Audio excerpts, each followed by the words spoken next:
हिरण्मयेन पात्रेण सत्यस्य पिहितं मुखं तत्त्वं भूषण्यपावृणो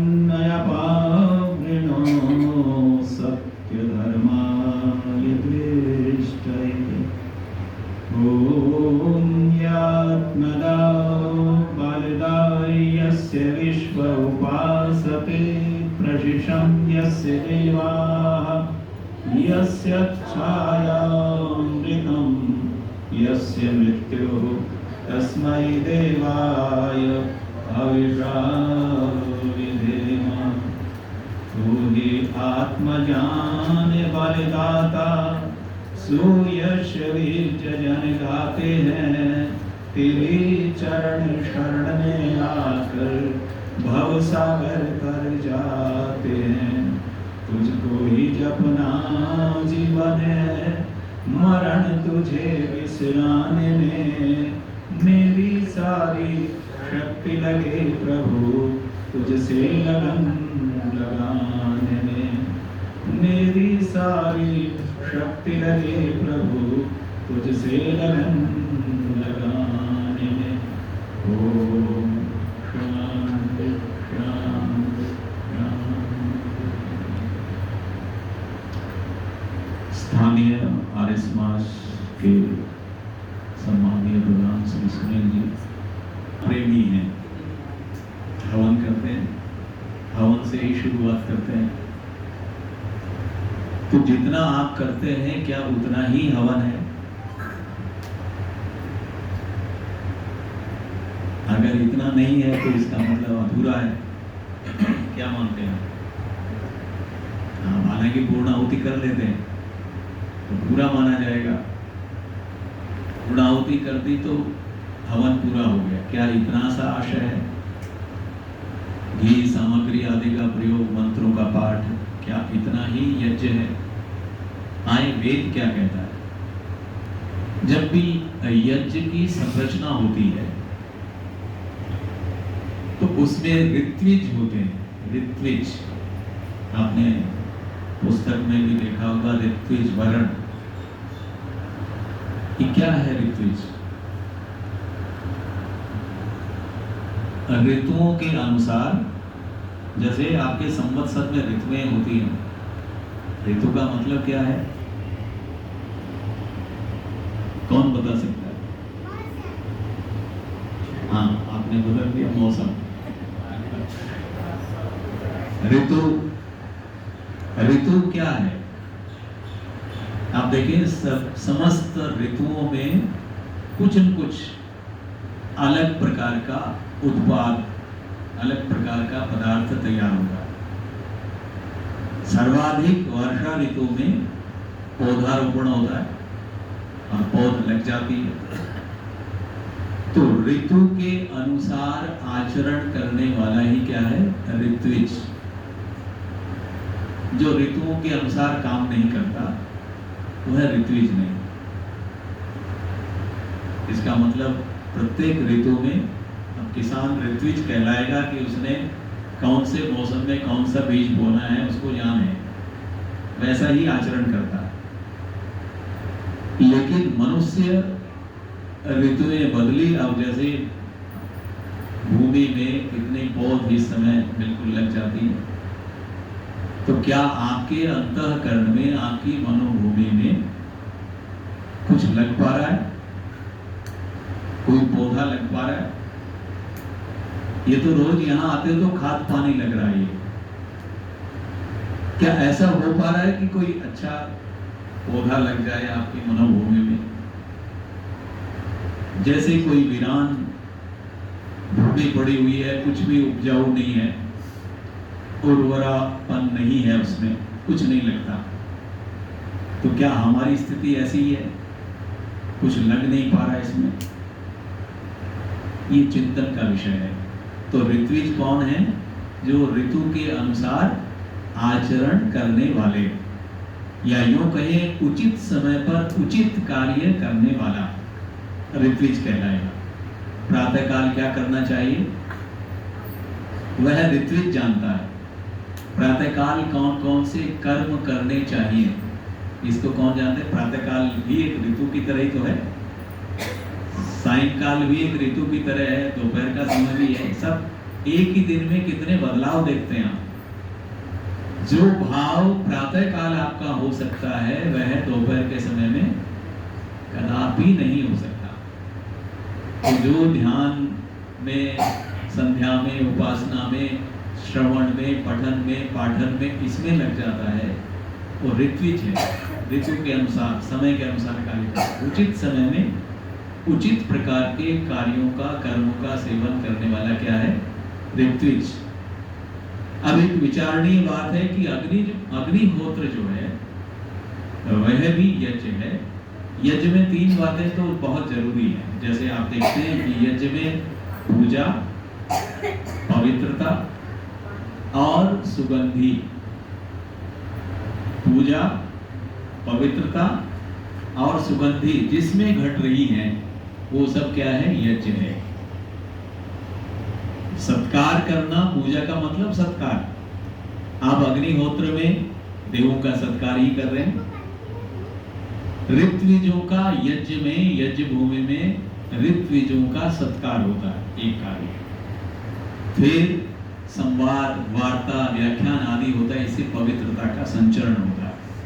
और फिर इस पवित्रता से सुगंधी मिलती है। यज्ञ के बाद आप देखते हैं सुगंध होती है कि नहीं? अगर सुगंध नहीं हुई तो यज्ञ हुआ ही नहीं। तो जहां पर सत्कार होता है, तो यज्ञ में सत्कार हुआ ऋत्विजों का, विद्वानों का, ये सब सत्कार वाली क्रिया हुई, देवों का सत्कार हुआ। और फिर जो आप दूसरा कार्य करते हैं पवित्रता का, हृदय पवित्र हुए और फिर सुगंधी फैली। आप सबने अच्छे विचार प्राप्त किए और फिर जहां जहां आप गए वहां वहां सुगंध आपने फैला दी। ये क्या हो गया? यज्ञ हो गया। इसी बात को अगर परिवार में देखें, परिवार के अंदर यदि सत्कार होता है, सत्कार हो रहा है और सत्कार के बाद पवित्रता बन रही है, पवित्रता के बाद सुगंधी फैल रही है, तो मानो उस परिवार में भी यज्ञ हो रहा है। इसी प्रकार अगर राष्ट्र में, राष्ट्र के अंदर सत्कार हो रहा है, एक दूसरे का, नागरिक जो है एक दूसरे का मान सम्मान करते हैं और फिर पवित्रता को अपनाते हैं, पवित्रता बनती है और पवित्रता के पश्चात सुगंधी फैलती है। अन्य देशों में भी उस राष्ट्र की सुगंध फैलने लगती है। ये भी यज्ञ है। ऐसे ही देह यज्ञ, ये जो देह है इसमें भी यज्ञ हो रहा है। आत्मा का सत्कार होना, इसके अंदर आत्मा है, उसका सत्कार क्या है?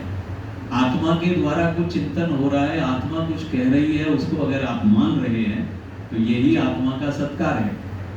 इंद्रियों में पवित्रता आ गई और फिर उस व्यक्ति से आप देखते हैं कि कितनी सुगंध फैलती है।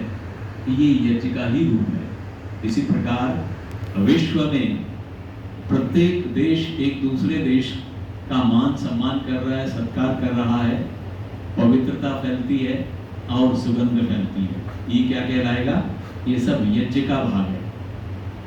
लेकिन वेद के मंत्र से थोड़ा हम चिंतन करेंगे, एकाग्रता बनाए रखेंगे, आपको समझ आएगा। वेद में एक बात कही, होता अध्वर्यु। एक यज्ञ में 7 ऋत्विज होते हैं। एक यज्ञ में 7 ऋत्विज, 7 ऋत्विज। येन यजस्तायते सप्त होता। आप पढ़ते हैं एक मंत्र, सप्त होता। तो यहां पर कहा होता अध्वर्युर आवया, होता अध्वर्यु आवया अग्नि इंध ग्राव ग्राभ उत्संस्ता सुविप्र। ये मैंने 7 ऋत्विजों के नाम गिनाए। वेद का एक मंत्र है और इस मंत्र में कहा सबसे पहला ऋत्विज कौन होता है? तो यहां पर कहा सुविप्र। यज्ञ के अंदर एक पद होता है जिसको ब्रह्मा कहते हैं। तो ब्रह्मा कौन है? हालांकि आर्य समाज में सबसे सरल है ब्रह्मा में, आसानी से बन जाता है। किसी को हवन कराने लग जाए ब्रह्मा लिख देते हैं अपने आप को। लेकिन वेद क्या कहता है? यो वै वदति ब्रह्म विद्याम जात विद्याम, जो सब प्रकार से जानने वाला, जात वेदा, जो आत्मा परमात्मा का पूरा पूरा ज्ञान रखता हो, वह ब्रह्मा। इस देह का ब्रह्मा कौन है? आत्मा। आत्मा ही इसका ब्रह्मा है। इस देह का ब्रह्मा आत्मा, और ब्रह्मांड का ब्रह्मा कौन? परमात्मा, ब्रह्मा। उसी से सब कुछ चलता है। तो क्या ब्रह्मांड का जो ब्रह्मा है वह सब कुछ नहीं जानता? तो वो तो ठीक है अपनी जगह। इस देह में जो आत्मा है वह भी सब कुछ आपके बारे में जानती है। लेकिन बाकी जो हम बनाते हैं वो सबको ठीक ठीक जानते हैं व नहीं, ये संशय है। लेकिन सुविप्र, यहां इसका मतलब यह है कि जो ब्रह्म ज्ञान रखता हो, आत्म ज्ञान रखता हो, ऐसा जो करने वाला है वो सुविप्र। तो सबसे पहला ऋत्विज कौन है? सुविप्र।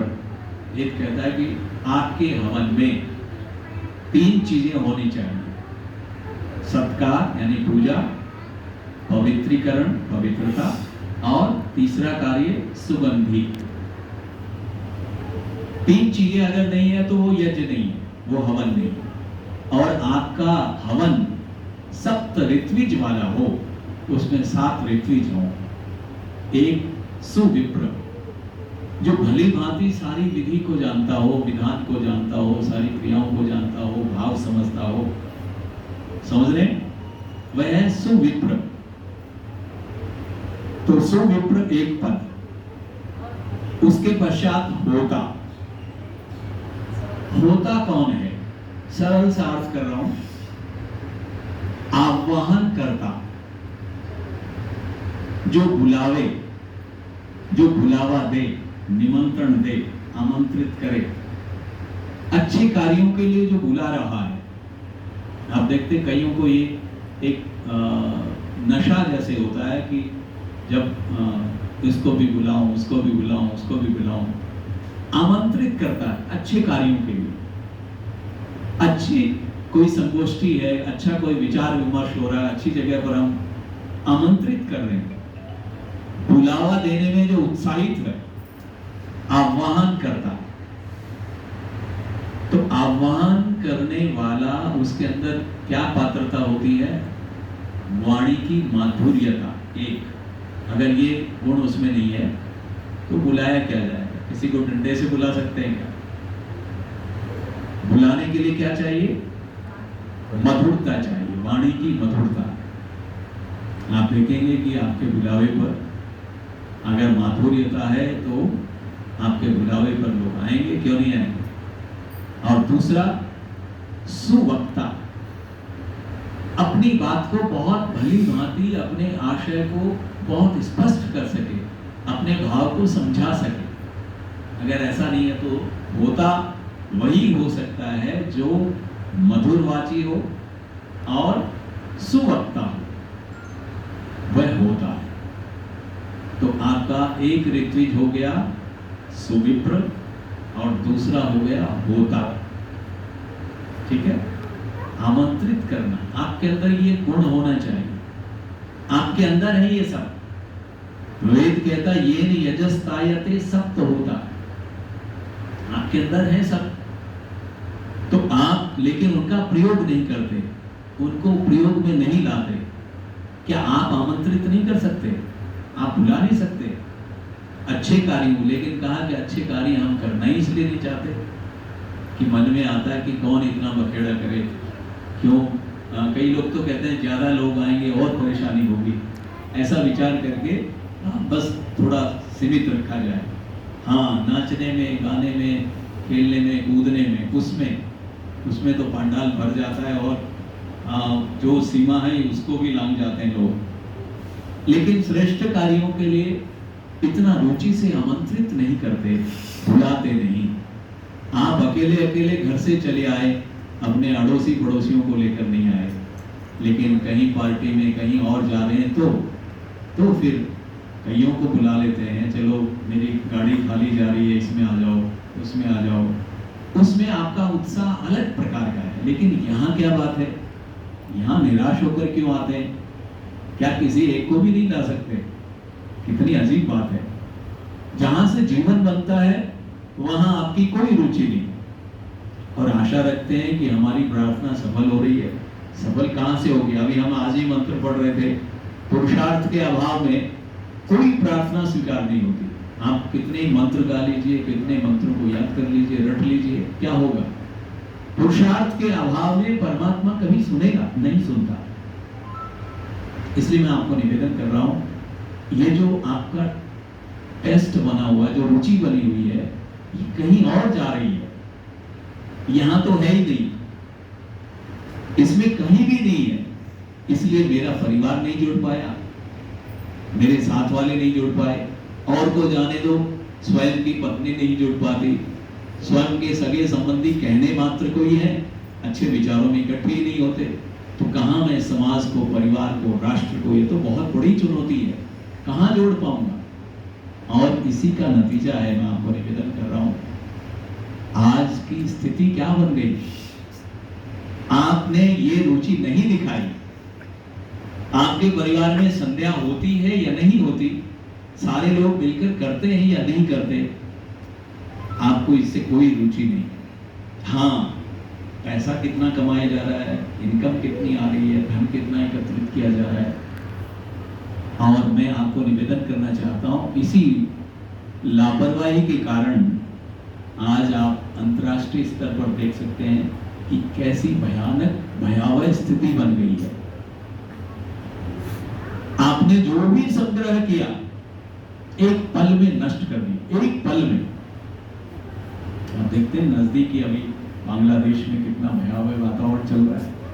तो क्या इस पर आपको चिंतन नहीं करना चाहिए? क्या विचार नहीं करना चाहिए? एक तरफ अराजकता, और ना वो कोई, आप वेद पढ़ते हैं आपकी तरह, ना कोई वो हवन कर रहे हैं, ना कोई किसी प्रकार के और चीजों को कर रहे हैं, लेकिन वो सफल हो रहे हैं। आपकी प्रार्थना, आपका हवन, आपका वेद पाठ, आपका आचरण, आपकी विनम्रता सब धरी की धरी रह गई। लेकिन जिन्होंने इन सूत्रों को नहीं अपनाया, उन्होंने एक पल में आपने जो जो संग्रह किया था वो सब का सब नष्ट कर दिया। एक ही पल में हजारों आर्थिक ठिकाने जो थे उनको एक ही पल में खा गए। तो क्या इस पर आपको विचार नहीं करना चाहिए? क्या अपनी सुरक्षा के बारे में भी चिंतन नहीं करना चाहिए? क्या परमात्मा ही सुरक्षा करेगा? परमात्मा सर्वरक्षक है, इसमें कोई डाउट नहीं। लेकिन आप क्या समझते हैं कि आपके लिए वह कोई टैंक और ये लेकर खड़ा हो जाएगा? बस यहां आकर हमने बहुत बड़ी भूल की, हमने कुछ भी नहीं समझा। इसलिए मैं आपको निवेदन कर रहा हूं कि आपको जागरूक होना पड़ेगा। आह्वान होता, वेद का मंत्र कहता होता, होता बनो, आह्वान करें। क्या डर के मारे, भय के मारे सुंदर क्रियाओं को बढ़ाएंगे नहीं? भयभीत होकर जीवन जीना कोई जीवन है क्या? वेदों की गाथाएं कौन सुनाएगा? आप सोच रहे हैं कि सब इतिहास की बातें हैं, लेकिन मैं आपको निवेदन करना चाहता हूं, ये बातें इतिहास की नहीं है। आपने अगर चारों वेदों का अध्ययन किया है या कभी सुना है, तो सर्वाधिक युद्ध की, संग्राम की ऋचाएं वेदों के अंदर भरी हुई है। और इस बात को तो आपने सुना ही होगा, वीर भोग्या वसुंधरा। इस वसुंधरा को कौन भोग सकता है? जो वीर है। कायर, डरपोक ऐसे लोग कभी, आप जितनी चीजें बना लीजिए सब नष्ट हो जाएंगी। तो ये इसके पीछे कारण क्या है? आपका आलस्य, आपका प्रमाद, आपकी अज्ञानता। आप सोच रहे हैं कि सब अपने आप ऐसे ही चलता रहेगा, ऐसा नहीं है। महाभारत आपने कितनी बार कथा सुनी, कितनी बार पढ़ा जाना, लेकिन उससे कुछ नहीं सीखा आपने, कुछ भी नहीं सीखा। आसुरी वृत्ति जब बहुत अधिक बढ़ने लग जाए तो आपके अस्तित्व को मिटने में कोई संशय है क्या? आप में एकजुटता नहीं, परिवार की एक मानसिकता नहीं, एक विचार नहीं, और जब आप हटे हुए हैं तो सामने वाले को खाने में बहुत आसानी है। इसलिए वेद कहता है कि यज्ञ का मतलब क्या है आपने समझा ही नहीं। आपने 4 आहुतियां डाल दी सुबह शाम की, यज्ञ हो गया। यज्ञ का मतलब है संगठन। आपने कभी यदि पढ़ा हो संगतिकरण, देव पूजा संगतिकरण दानेषु च। आपके जीवन से यदि समाज को कुछ दिया नहीं गया तो बेकार है आपका जीवन। क्या मतलब है उसका? कोई अर्थ नहीं। इसलिए मैं आपको कहना चाहता हूं कि संगतिकरण, संगठित होना। जहां संगठन नहीं है वो परिवार नष्ट है, जहां संगठित नहीं है वो समाज नष्ट है, और जहां संगठन का अभाव है वो राष्ट्र भी, वो भी नष्ट है। तो नष्ट होने में अब क्या डाउट रह गया है? कितने बटे हुए हैं?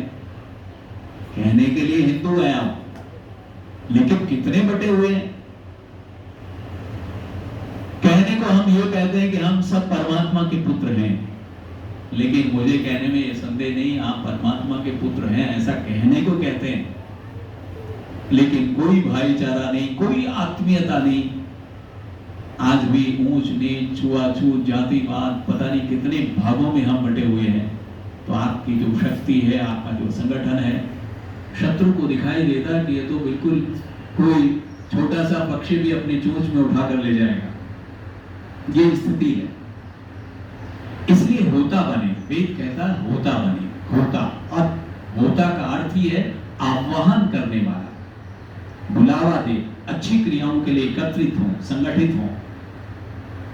मुझे कुछ उन लोगों के अनुभव, उनसे सुनने का अवसर मिला कि जब भारत पाक विभाजन हुआ तो उस समय के जो लोग वहां से प्रत्यक्ष में भागे थे, यहां आए थे, उन्होंने बताया कि हमने अपने हाथों से अपनी बेटियों का गला काट दिया, मार दिया। क्यों मार दिया? कि हम ये देख नहीं सकते थे, विचार करते कि उनके साथ में वो क्या होगा अगर उनके हाथों में पड़ गई। पद्मिनी का जौहर, किसी के अंदर इतनी भावना कैसे जाग गई कि वो अग्नि की ज्वालाओं में कूद गए? आप जानते हो इसके पीछे क्या कारण है? इसके पीछे कारण यही है, कुछ ऐसे दृश्य जो मन को विचलित कर देते हैं। भयानक ताजा हम देख रहे हैं ऐसी स्थिति, भयावह स्थिति। और ये क्यों हो रही है? इसी कारण कि हमने धर्म को नहीं समझा, यज्ञ को नहीं समझा। हमने केवल कुछ एक आध पेज पढ़ लिया, 2-4 मंत्र बोल लिए, हवन कर लिया। नहीं, हम समझ ही नहीं पाए, वास्तविकता को नहीं समझ पाए, पकड़ नहीं पाए। इसलिए अपने परिवार का आह्वान करें, परिवार को जागरूक करें, समझाएं कहां जा रहे हैं। खाना पीना, अर्थोपार्जन करना, इतना ही काफी है क्या? मैं समझता हूं कि इस पर आपको बहुत ज्यादा चिंतन करना पड़ेगा। इसलिए बहुत गंभीर होना है जो भी कार्य करें, क्योंकि आप बिल्कुल संकेत सामने है। कहीं आप सोच रहे हैं कि कुछ और रास्ता है, बिल्कुल भी नहीं है, कदाचित नहीं है। आपको सामना करना ही करना है, इसमें कहीं डाउट है ही नहीं, कोई भी डाउट नहीं है। जिस तरफ कहते हैं कि लक्षणों से पता लग जाता है क्या होने वाला है, भयानक घटनाएं जब दिखती हैं तो आप सब बिल्कुल मान लेते हैं कि वर्षा आने वाली है। तो ये चारों तरफ का जो वातावरण है, क्या हमारा धर्म, हमारा वेद, हमारा परमात्मा हमारा मार्गदर्शन नहीं करता? बिल्कुल करता है। सबसे बड़ा होता तो परमात्मा ही है, आपकी आत्मा को झकझोरता है। मैंने कल कुछ दृश्य देखे तो इतना विचलित हो गया और अंदर से अलग प्रकार का भाव, पता नहीं कहाँ था वो, कभी ऐसा सोचा नहीं था, लेकिन ऐसा भाव जागा कि आज केवल शस्त्र से बात नहीं बनती, शास्त्र से बात नहीं बनती, शास्त्र और शस्त्र दोनों का संगम चाहिए। और वेद में पदे पदे ऐसा कहा है, वीर हो गया वसुंधरा, होता। आप होता बने, आह्वान करें, पूरे परिवार के विचारों को ठीक करें, संगठित करें, समाज को ठीक करें। आलस्य और प्रमाद में आप सोचते हैं कोई नहीं, क्या कोई बात नहीं, आप मरीज की तरह आ गए और मरीजों की तरह वापस लौट गए, इससे बात नहीं बनेगी। बहुत स्वस्थ होना पड़ेगा आपको, अपनी मानसिकता को बदलना पड़ेगा, अन्यथा फिर वही भुगतना है जो आप देख रहे हैं।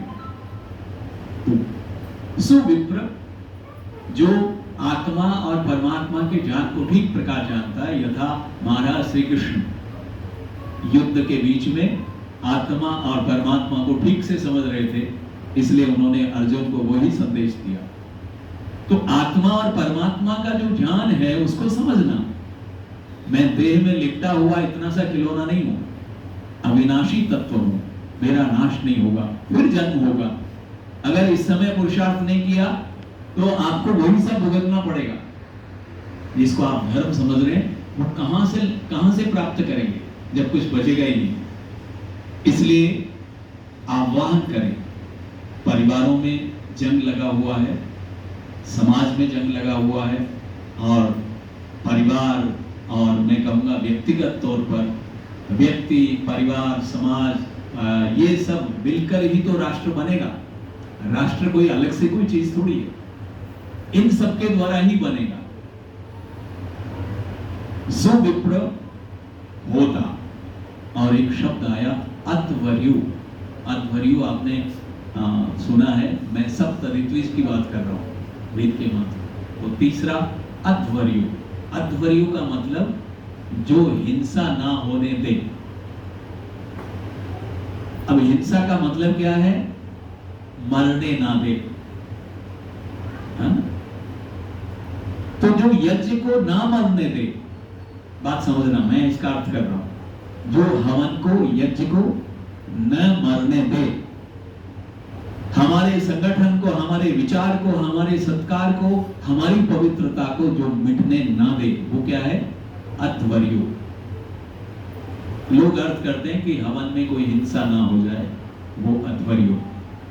अरे हवन आपने बंद कर दिया, ये हिंसा नहीं है क्या? हवन करना ही बंद कर दिया, ये हिंसा नहीं है क्या? हवन को अनवरत चलने दे, पवित्रता को अनवरत चलने दे, विचारों को अनवरत चलने दे, ये है अध्वर्यु। आपके देह में एक तत्व है जिसका नाम है प्राण, वो आपको अनवरत बनाए रखता है, अपनी सेवा बराबर देता है। तो शरीर के अंदर, देह के अंदर प्राण को क्या कहेंगे? अध्वर्यु। तो वैसे ही जैसे प्राण बराबर सर्विस देता है और बिना किसी अपेक्षा के, ऐसे आपको समाज के लिए देह के अंदर प्राण और समाज के अंदर आत्मोत्सर्ग, समाज के लिए जो मर मिटे, ऐसी भावना, आज वो चीजें बंद हो गई। जब देश गुलाम था, आप उन वीरों की, उन शहीदों की गाथाएं पढ़ें, कैसे आत्मोत्सर्ग किया, उनको अपने प्राणों का मोह था क्या, किस प्रकार उन्होंने बलिदान दिए। आज बलिदान देने के लिए कोई है क्या तैयार? एक कारण तो ये भी है, हमने शायद अपने स्वार्थ के लिए सूत्र को अपनाया, हम दो हमारे दो, नहीं, ये अपनाया ना हमने, हमको अच्छा लगा कि इसमें हमें सुख मिलेगा, कम रहेंगे तो ज्यादा सुखी होंगे। लेकिन ये फार्मूला आपका वेद के विरुद्ध है। वेद में क्या लिखा है? वेद में 10 पुत्रों की आज्ञा दी है, 10 पुत्रों की आज्ञा वेद में है। आप वेद को मानने वाले लोग हैं, लेकिन आपने इस फार्मूले को नहीं, सुविधाजनक चीजें अपना ली, समाज में जैसा चल रहा था।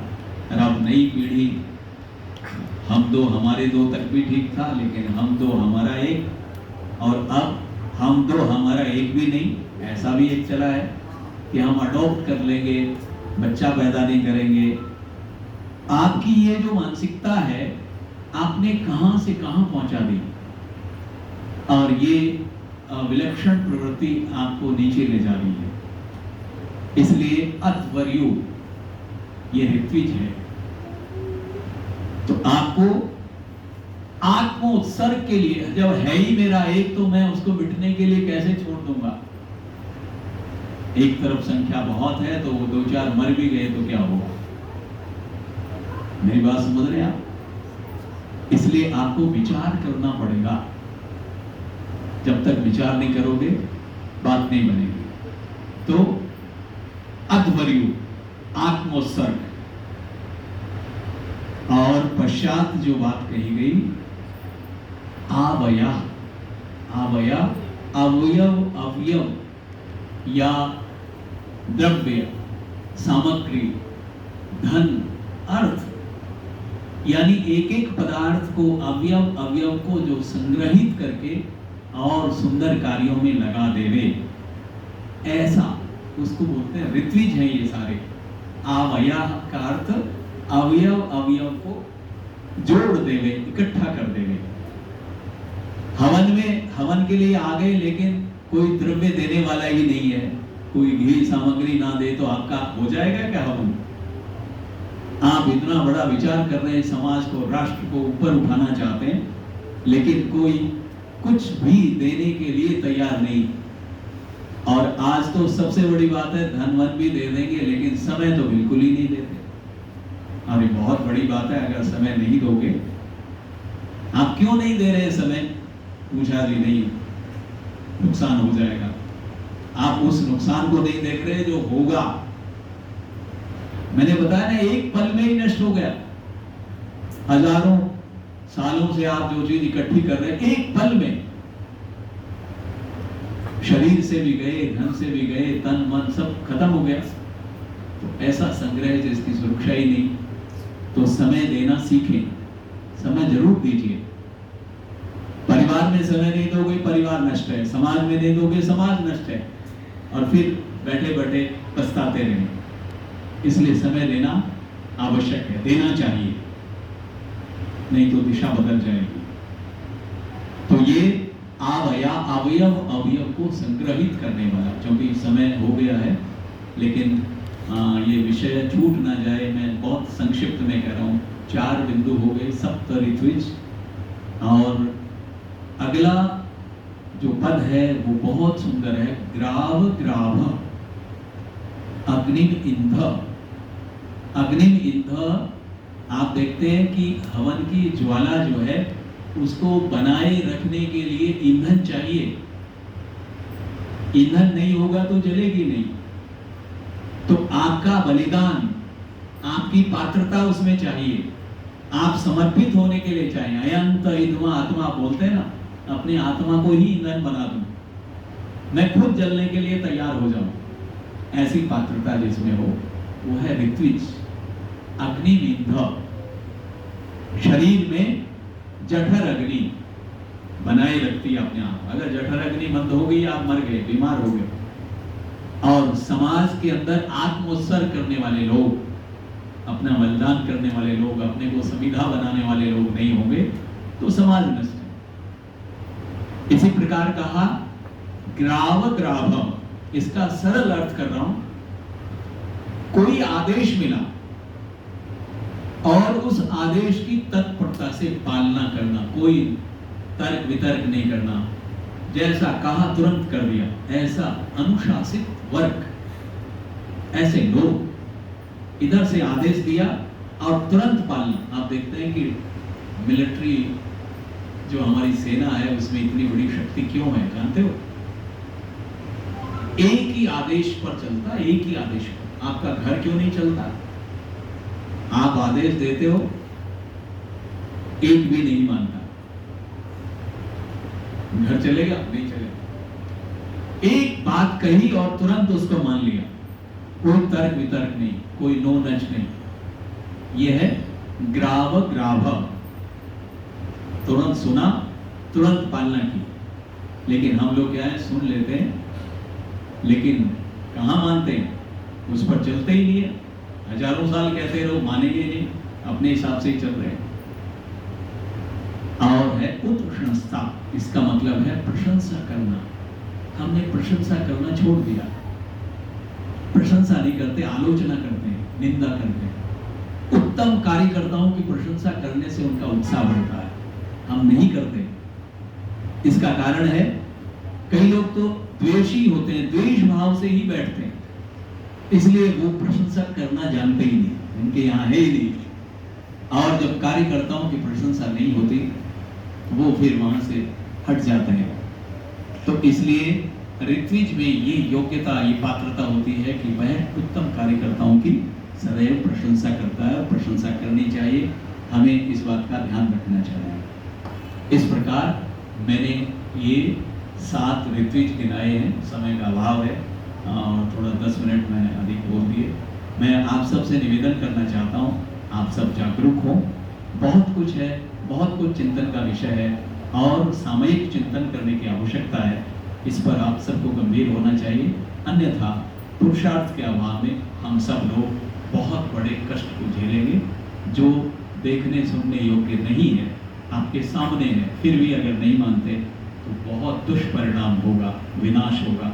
इसलिए हम सब लोग अपने अपने को इतना योग्य बनाएं कि अपने जीवन को भी और अन्य लोगों के जीवन को भी बचाएं। इन्हीं कामनाओं के साथ ओम शांति।